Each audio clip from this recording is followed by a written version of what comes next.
I Yeah. wonder, though, if you would have done your TEDx talk had you stayed at Pix. I thought about that too. I don't think I would have. Really? I really don't think I would have, because leaving is what gave me the courage. Leaving is what turned me into a more powerful person inside. Leaving is what helped me deal with the past that became a TED Talk. Leaving is what turned everything for me. So no, I really don't think I would have. Wow. I don't. That's deep. It's deep. It's powerful, and yeah. And I want to talk about your TEDx talk because it was not easy for you to give. And you had hinted earlier, that you had a traumatic experience as a child. And I just want to give you a platform to kind of share a little bit of that as much as you will, because I feel like people don't know. Everything looks rosy and perfect. Yeah. When you're at Bloomberg Radio and you're at CBS News and you're doing a podcast and really we've all got some stuff.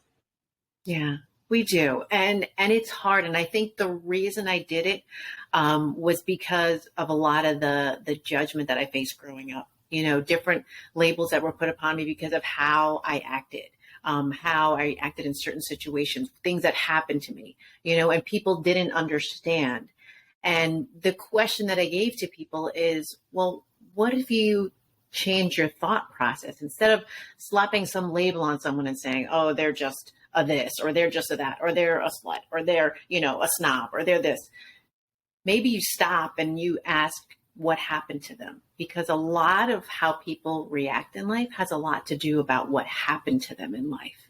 And you will never understand that unless you think that way. And it's tough, especially in a business like this too, where we slap labels left and right. I have to say I'm guilty of it, like sometimes you do that.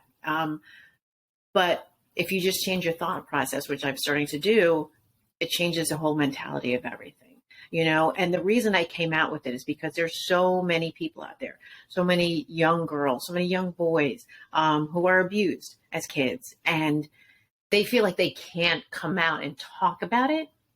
But you can. You can go to somebody. There are counselors at school. If you feel like you can't go to your parents, which I felt like at the time, then you can go to somebody else. There's someone there for you. There's so many platforms too, that you can go to, some safe platforms. But the whole point of it was just to get a conversation going, because a lot of people were listening who responded to me and said, you know what? That was me. And I never said anything until now. So stuff like that is deep. It's deep. And even if it's just one person, that got that message, I got so many DMs on like social media, like support. And it was just beautiful because I always felt alone. And I didn't have to. You don't have to feel that way. You don't have to feel alone. You don't have to feel scared. There's people, there's places you can go for help.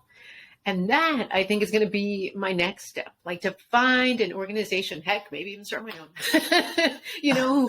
who can help young girls and boys and help them with that confidence and help them understand that it's not their fault, and that's the biggest thing. We always think it's our fault, and it's not our fault.